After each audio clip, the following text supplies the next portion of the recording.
চলে এসেছি নতুন একটা রেসিপি ভিডিও নিয়ে। কি দেখেই লোভ লাগছে তো? এই রেসিপি খেয়ে না থাকলে একবার বানিয়ে খেতেই পারো, জিভে লেগে থাকবে। আজকের রেসিপিটির নাম ডিম ভাপা। আর ডিম ভাপা খাওয়ার জন্য প্রথমে ডিম সিদ্ধ করে খোসা ছাড়িয়ে নিতে হবে।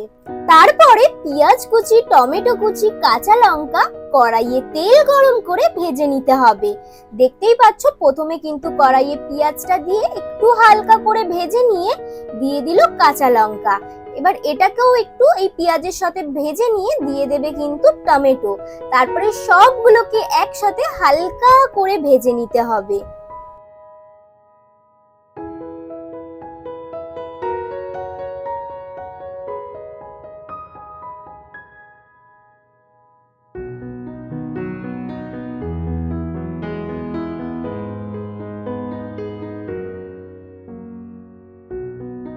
হালকা ভাজা ভাজা হয়ে গেলে একটা পাত্রে নামিয়ে নিয়ে একটু ঠান্ডা করে নেবে। তারপর 1 চামচ সাদা সর্ষে, 1 চামচ কালো সর্ষে আর 2 থেকে 3 চামচ পোস্ত পেস্ট করে নিতে হবে।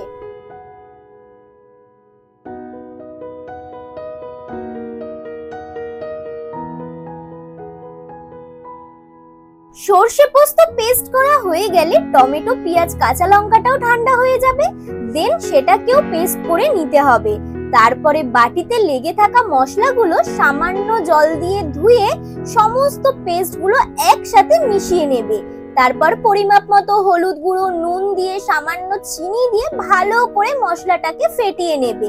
মশলাটা ফাটানো হয়ে গেলে ডিম সিদ্ধগুলোকে মশলার সাথে মিশিয়ে নিয়ে সামান্য তেল দিয়ে মাখিয়ে নিতে হবে।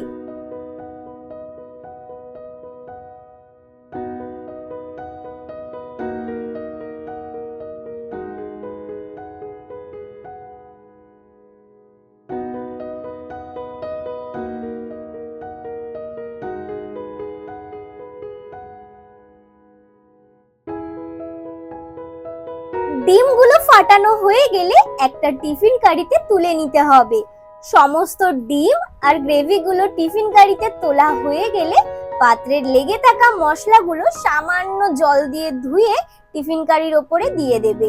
তারপরে সামান্য জল দেওয়া হয়ে গেলে কয়েকটা কাঁচা লঙ্কা দিয়ে টিফিন কারির ঢাকনাটা ভালো করে আটকে নিয়ে একটা প্লাস্টিকের ভেতরে টিফিন কারিটা ঢুকিয়ে প্লাস্টিকটা ভালো করে গিট মেরে নেবে।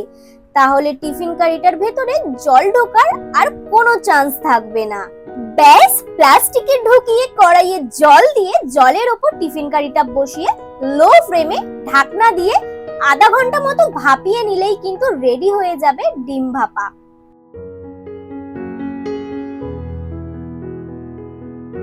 ট্যান ট্যান, দেখতেই পাচ্ছ রেডি হয়ে গেছে আমাদের ডিম ভাপা। বলো দেখতে কেমন হয়েছে?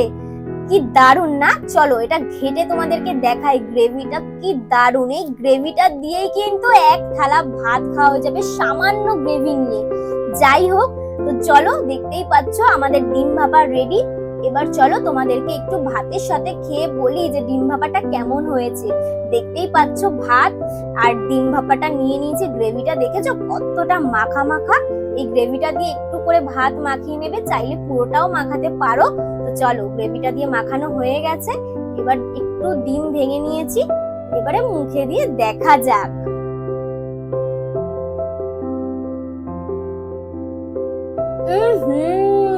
দারুন দারুন হয়েছে কিন্তু, জাস্ট চুমু, দারুন হয়েছে। তো যাই হোক, আমি খেয়ে নি। আর আজকের আমার এই ডিম ভাপার রেসিপিটি তোমাদের কেমন লেগেছে অবশ্যই জানিও। ভিডিওটা এখানেই শেষ করছি। টাটা।